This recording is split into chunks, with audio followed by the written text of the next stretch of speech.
आदरणीय शिवसेना पक्षप्रमुख उद्धवजी ठाकरे, आमचे सहकारी शिवसेना नेते राजनजी विचारे, केदार दिघे आणि या मंचावरील शिवसेनेचे सर्व प्रमुख पदाधिकारी, कार्यकर्ते आणि ज्या राम गणेश गडकरी रंगायतांचं उद्घाटन हिंदुहृदय सम्राट शिवसेना प्रमुख बाळासाहेब ठाकरे यांनीच केलं होतं, त्या सभागृहात जमलेले सर्व शिवसैनिक बंधू भगिनी आणि मातांनो, लोकसभा निवडणुकीनंतर शिवसेनेचे पक्षप्रमुख प्रथमच. आवाज आहे ना? आवाज आपला नसेल तर कोणाचा असेल? मग अशी घोषणा दिलीत, राऊतसाहेब आगे बढो. शिवसेना ही 4 अक्षरं ज्याच्या पाठीशी आहेत तो नेहमीच आगे बढतोय, लक्षात घ्या. आणि आम्हाला तर बाळासाहेब ठाकरेंचा आशीर्वाद प्राप्त झालेला, आम्ही सगळे कार्यकर्ते आहोत. तर आज शिवसेनेचे पक्षप्रमुख या ठाण्यामध्ये आलेले आहेत आणि त्यांचं स्वागत अगदी घाटकोपरपासून त्यांनी जेव्हा प्रवेश केला, मुलुंड चेक नाका असेल ते अगदी कुठे कुठे कुठे कुठे साहेब येत आहेत म्हणून लोक दोन्ही बाजूला रस्त्यानं उभी होती. याचं कारण असं आहे, ठाणे हे शिवसेनेचंच आहे, चोरलेल्या शिवसेनेचं नाही, चोरांचं नाही. जी शिवसेना हिंदुहृदय सम्राट बाळासाहेब ठाकरे यांनी स्थापन केली आणि ज्या ठाण्यानं हिंदुहृदय सम्राटांना पहिला राजकीय विजय मिळवून दिला, त्या शिवसेनेचं ठाणं आहे. आणि त्या ठाण्यानं आज शिवसेना पक्षप्रमुखांचं पुन्हा एकदा जोरदार स्वागत केलेलं आहे.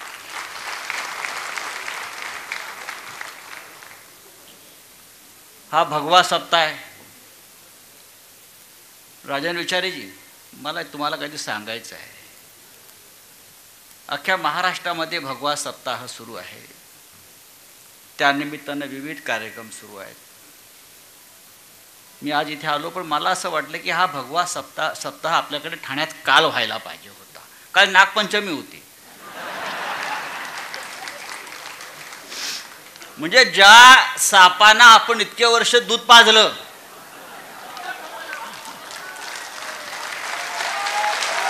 या ठाण्यात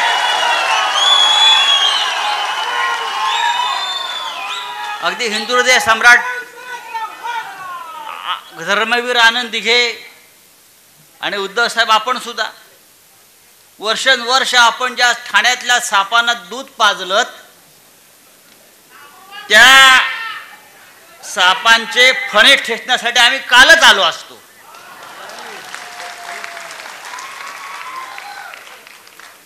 पण लोकसभेत या सापांच्या शेपट्या फक्त वळवळत राहिल्या. विधानसभेत त्यांचे फणे ठेचल्याशिवाय आम्ही राहणार नाही. आमचा भगवा सप्ताह आहेच, कारण शिवसेना ही भगव्याची रखवालदार आहे. त्यांचं काय आहे? आम्हाला जगवा सप्ताह आहे, आम्हाला जगवा. दिल्लीत जातात मोदीकडे, आम्हाला जगवा साहेब, आम्हाला जगवा. त्यांचा काय भगवा बिगवा असूच शकत नाही. उद्धवजींना आम्ही सांगू इच्छितो, सध्या ठाण्यातले लोक फार सिनेमे काढतायत. हे मुख्यमंत्री आहेत की फिल्म प्रोड्युसर झाले? मला एक सिनेमा काढायचा आहे. मी सिनेमे फार काढले आहेत, मी बाळासाहेबांवर काढला आहे विशेषतः, आणि मी खरं सांगितलं आहे, काय सत्य काय. पण राजन विचारे मला एक सिनेमा काढायचा, नमक हराम 2.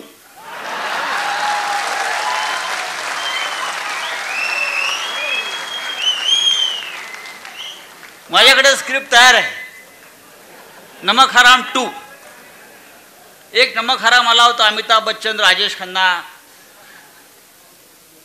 नमक हराम 2चं स्क्रिप्ट माझ्याकडे तयार आहे. मी चांगला लेखक आहे, तुम्हाला माहिती आहे. मी संपादक आहे, मी पत्रकार आहे. राजकारण माझ्या समोर घडतं किंवा आम्ही घडवतो. बाळासाहेबांनी आम्हाला शिकवलं आपण घडवत राहिलं पाहिजे आणि बिघडवत पण राहिलं पाहिजे. तेव्हा लवकरच मी नमक हराम 2 हा सिनेमा काढणार आहे आणि ठाण्यातल्या सगळ्या हरामखोरांवर प्रकाश टाकणार आहे.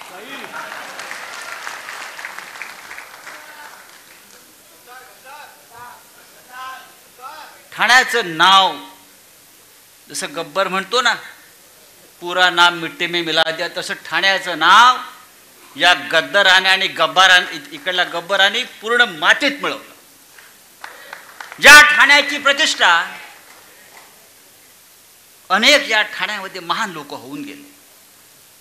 बाळासाहेब ठाकरेंनंतर, शिवसेना प्रमुखांनंतर हे ठाणे निष्ठावान, कडवट निष्ठावान धर्मवीर आनंद दिघे यांच्या नावाने ओळखलं जात होतं. ते या गद्दारांनी, नमक हरामांनी संपूर्ण देशात ठाण्याचं नाव हे बदनाम केलेलं आहे. काय काय रोज रोज घोषणा करतायत जिंकण्यासाठी. माणूस धडपड करतो जगण्यासाठी. पैसे आहेत म्हणून एकदा जिंकलात लोकसभेला. आपण मगाशी हे मिंदे जे आहेत हे लबाडी केल्याशिवाय जिंकूच शकत नाही. त्यांच्या रक्तातच लबाडी आहे.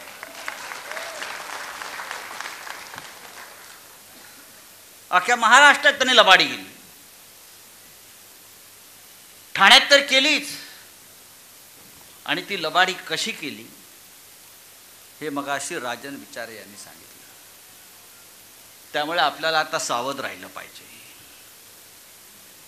आता काय आणले आहे, ज्योतिताई घोषणा काय केली आहे, लाडकी बहीण, लाडकी बहीण, लाडकी खुर्ची, लाडके गद्दार मोदींचे. लाडकी बहीण,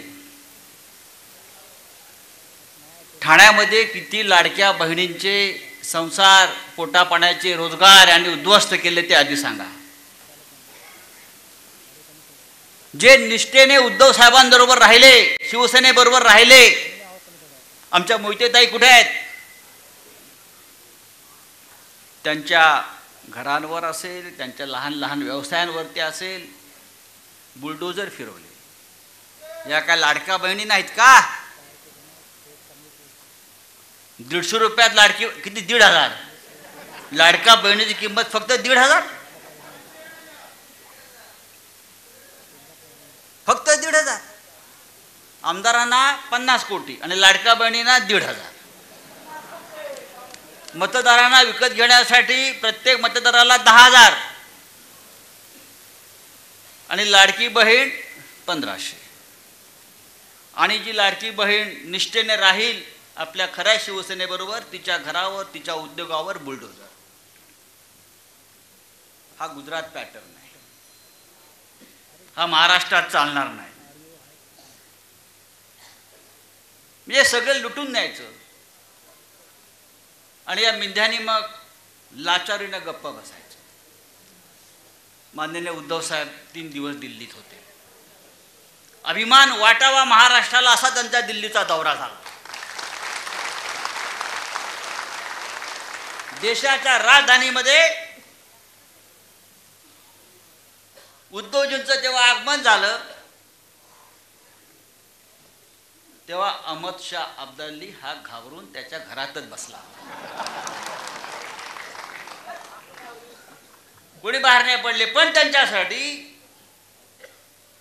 दिल्लीच्या जनतेनं, दिल्लीच्या राजकारण्यांनी जे उद्या भविष्यात सत्तेवर येणार आहेत त्या सगळ्यांनी त्यांच्यासाठी रेड कार्पेट अंतरलं होतं. तुम्ही काय सांगता? हे सकाळी कोणतरी म्हणत होते ते कशाला गेले दिल्लीत? तुमची कबर खाण्याला आम्ही दिल्लीत गेलो होतो. तुम्हाला गाडायला आम्ही दिल्लीत गेलो होतो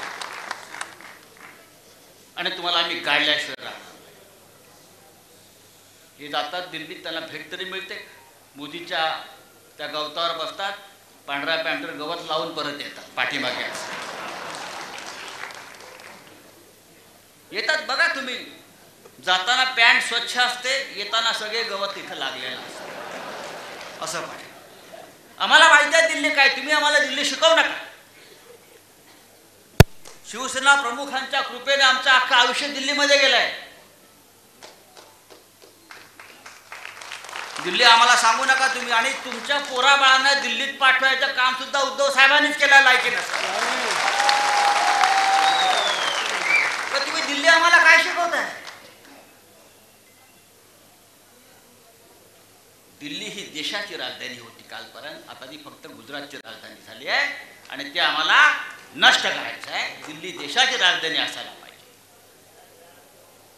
उद्धव साहेब का गेले दिल्लीला? जेव्हा जेव्हा हिमालयाला गरज वाटली तेव्हा जेव्हा महाराष्ट्राचा सह्याद्री दिल्लीला गेलेला आहे. देशावर संकट आहे आणि ते संकट हुकुमशाहीचं आहे. म्हणून माननीय उद्धवजी हे वारंवार हल्ली दिल्लीत जातात, दिल्लीत राजकारण करतात. कारण महाराष्ट्र मेला तर राष्ट्र मेले, मराठा विना राष्ट्र गाडा न चाले. खरा वीर वैरी पराधीनतेचा, महाराष्ट्र आधार या भारताचा. म्हणून महाराष्ट्राची जबाबदारी उद्धव ठाकरे साहेबांना घ्यावी लागेल आणि त्यांना दिल्लीत जाऊन राजकारण करावं लागेल, त्यांना गाडावं लागेल. कोण हे मोदी? काय म्हणतात ते विश्व. ती आमची कुस्तीपटू, तिचं एक रौप्य तिचं पदक काढून घेतलं होगा. तेव्हा अजूनपर्यंत यांचा विश्वगुरूचा काय आवाज आलेला नाही अजिबात. पण तुम्हाला माहिती आहे का, मी उद्धव साहेबांना सांगू इच्छितो, उद्धव साहेब, पॅरिसच्या ऑलिम्पिकला 117 जणांचं पथक गेलंय, खेळाडूंचं. 117 खेळाडू आहेत. त्यात हरियाणा, अरुणाचल, महाराष्ट्र हे मोठ्या प्रमाणात आहे. आपल्याला पदके महाराष्ट्राला मिळाले, पण गुजरातचे फक्त 2च आहेत. 117 मध्ये गुजरातचे 2 आहेत.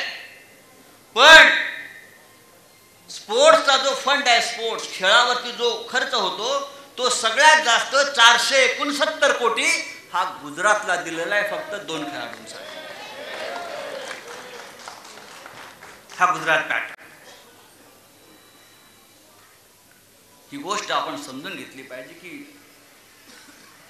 खेळामध्ये आणि सैन्यामध्ये कधीच गुजरात नाही, त्यात महाराष्ट्रच आहे. देशाचं संरक्षण करणं, देशासाठी हौतात्म्य पत्करणं, देशासाठी बलिदान करणं हा महाराष्ट्राचा धंदा आहे आणि आम्ही तो करणार.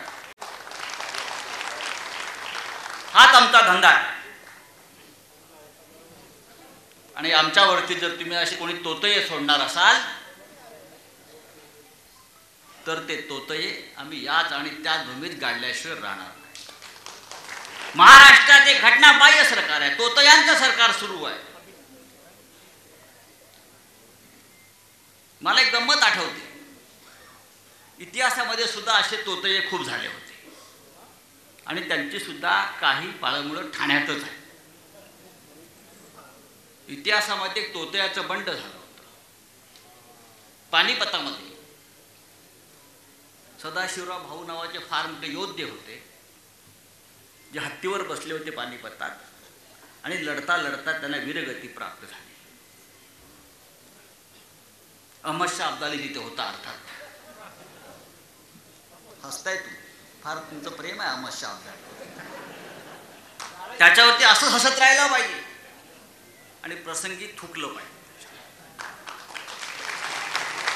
सदाशिव भाऊंचा स्वर्गवास झाला आणि त्यानंतर एक बनावट सदाशिव भाऊ हा पुण्यामध्ये अवतरला. बनावट की मी सदाशिवराव भाऊ आहे आणि राज्य माझं आहे म्हटलं. मीच वारसदार आहे या पेशव्यांचा आणि या राज्याचा, मराठा राज्याचा. तेव्हा खूप मोठी चौकशी झाली, शोध घेण्यात आला. तेव्हा कळले की तो बनावट होता आणि तो महाराष्ट्राचं राज्य गिळंकृत करायला आला होता. आणि त्या बनावट सदाशिव भाऊ म्हणजे तोतयाचं नाव होतं सुखलाल, म्हणजे ठाण्यातले पण सुखलाल आहेतच, सुखलाल. आणि तो सुखलाल जो होता त्याच्याबरोबर जे 10 लोक होते त्याच्यामध्ये एक शिंदे होता, गंगोजी शिंदे होता आहे. आणि त्याचं जे नेटवर्क होतं सगळं ते ठाण्यामध्ये होतं, पालघर भागामध्ये. हा योगायोगा की मला माहीत नाही. आणि हा जो सुखलाल आहे तो गुजरातचा, सुरतचा. म्हणजे हे अशा प्रकारे बनावट लोक निर्माण करून महाराष्ट्राचं राज्य ताब्यात घ्यायचं, मराठी माणसाचं राज्य ताब्यात घ्यायचं, ही कट कारस्थानं इतिहास काळापासून सुरू आहेत. आणि प्रत्येक वेळेला महाराष्ट्रानं ही कट कारस्थानं उधळून लावलेली आहे. आणि आपल्याला हे भगवा सप्ताह निमित्तानं हा एक विचार आपण आपल्या मनाशी पक्का केला पाहिजे की आपण भगव्याचे खरे रक्षण करत आहोत, आपण तोतये नाही आहोत. त्याच्यामुळे या तोतयांसमोर आपल्याला घाबरण्याचं आणि झुकण्याचं अजिबात कारण नाही. आपण खरे आहोत, दुनिया सत्याचीच आहे, दुनिया खऱ्याची आहे. महाराष्ट्राच्या विधानसभेत आपण जिंकणार आहोत हा आत्मविश्वास घेऊन आपण समोर जायला पाहिजे. मला कोणीतरी सांगितलं परवा दिल्लीमध्ये, विचारलं क्या होगा महाराष्ट्र में. मी म्हटलं लोग तो चाहते हैं कि ये जो लोग महाराष्ट्र में बैठे हैं ना उनको शेख हसीना के तरह यहां से भगाओ. जशी शेख हसीनाला पळवून लावली लोकांनी दौड दौड के, तसं ह्यांना आमची जनता महाराष्ट्राची शेख हसीनाप्रमाणे पळवून लावणार आहे. ते पुढे जनता मागे, ते पुढे जनता मागे. कोणी त्याचे कपडे फाडतंय, कोणी काय फाडतंय, कोणी काय फाडतंय, कोणी कुठे हात घालतंय. पण म्हटलं आम्ही त्यांचे इतके क्रूर नाही आहोत. आम्ही त्यांच्या निवडणुकीत पराभव करू, आम्ही लोकशाही मार्गाने पराभव, आम्ही महाविकास आघाडी म्हणून 180 जागा जिंकू, जास्तही जिंकू.